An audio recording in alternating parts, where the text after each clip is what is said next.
Hi, എൻ്റെ YouTube ചാനലിലേക്ക് ഏവർക്കും ഹാർദവമായ സ്വാഗതം.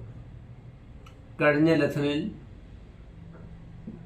സരളി വർഷ എന്ന ലെസൻ്റെ ക്ലാസ്സുകൾ ഞാൻ തുടങ്ങി വെച്ചിരുന്നു.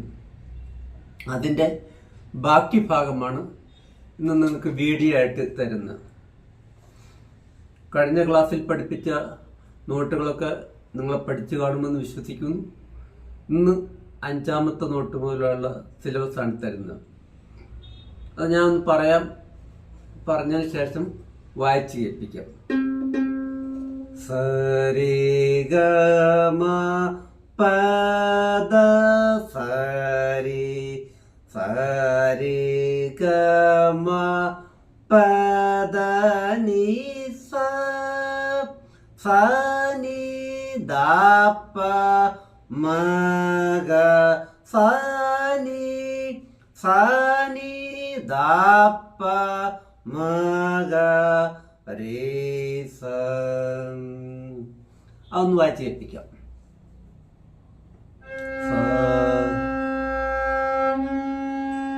നമ്മള് ഋഷവും ശുദ്ധഋഷവുമാണ്. അപ്പം ഫിംഗർ ബോർഡിന്റെ ഏറ്റവും താഴെയായിട്ട് കുത്തണം. ഞാൻ അത് ഋഷവും കറക്റ്റാണോ എന്നറിയാൻ വേണ്ടിയിട്ട് കഴിഞ്ഞ ഒരു വീഡിയോ ഞാൻ അതിൻ്റെ കാര്യം വീഡിയോ ആയിട്ട് തന്നിരുന്നു.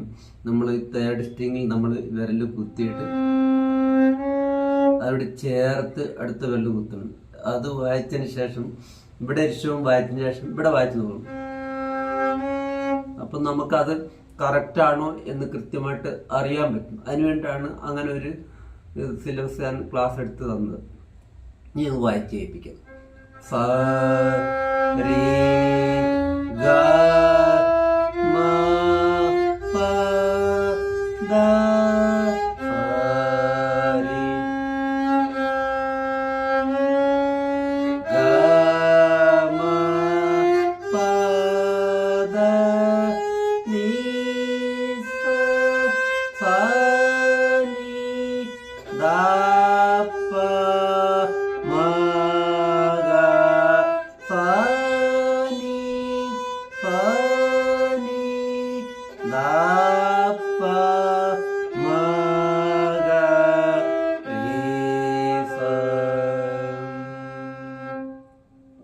അടുത്ത നോട്ട് പറയാം.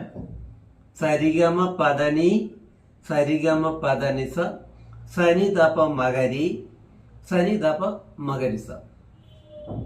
ആ നോട്ടൊന്ന് വായിച്ച് കേൾപ്പിക്കാം.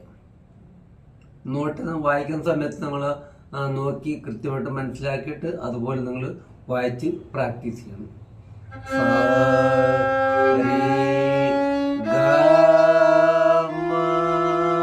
ഇത് വായിക്കുമ്പോൾ നമ്മൾ ഗാന്ധാരവും ഈ മധ്യമ ചേർത്ത് കുത്തണം.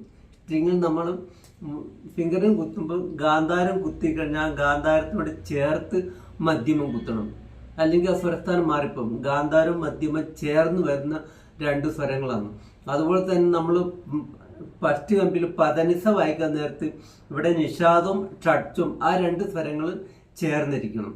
അത് മാറിക്കഴിഞ്ഞാൽ സ്വരസ്ഥാനം മാറും. ദൈവം ഏറ്റവും താഴെയായിട്ട് തന്നെ കുത്തണം. അപ്പൊ ആ നോട്ടൊന്നുകൂടെ വായിച്ച് കേൾപ്പിക്കാം.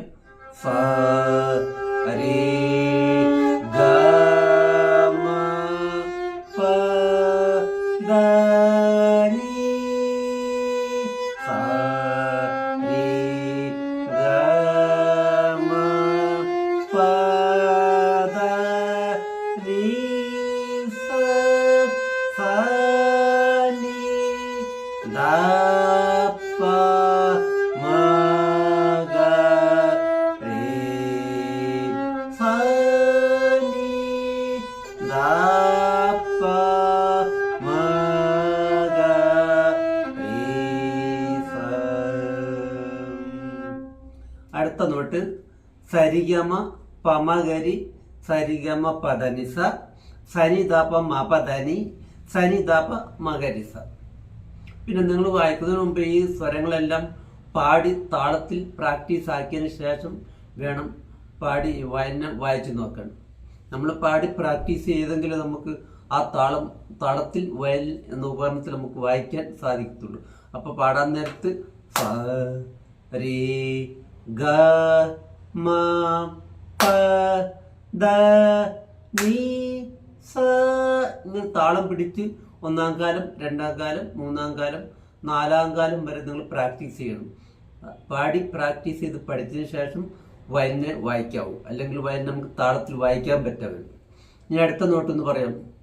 സ രി ഗ മ പ മ ഗ രി. സ രി പ മ ഗ രി. സ രി ഗ മ പ ദ നീ സ. അവരാണ് സ നീ ദ പ മ പ ദ നീ സ നീ ദ പ മ ഗ രി സ.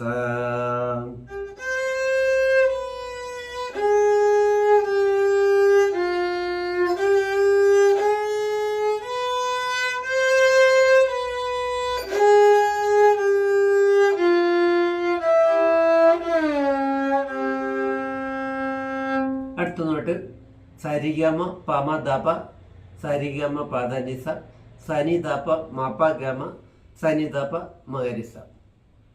സരി ഗമ പമ ദപ സരി ഗമ പദ നീ സ.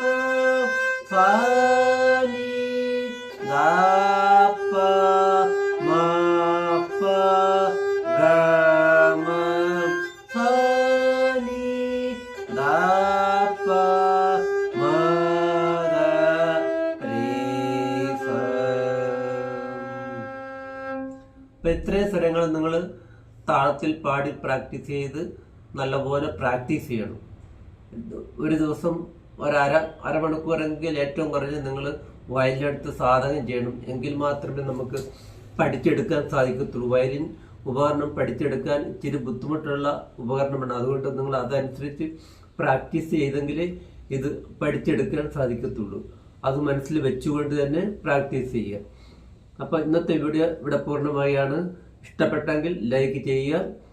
നിങ്ങൾക്ക് എന്തെങ്കിലും സംശയമുണ്ടെങ്കിൽ കമൻറ്റിലൂടെ നിങ്ങൾക്ക് എഴുതി അറിയിക്കാവുന്നതാണ്. അതിന് മറുപടി നിങ്ങൾക്ക് തരുന്നതായിരിക്കും. താങ്ക്സ്.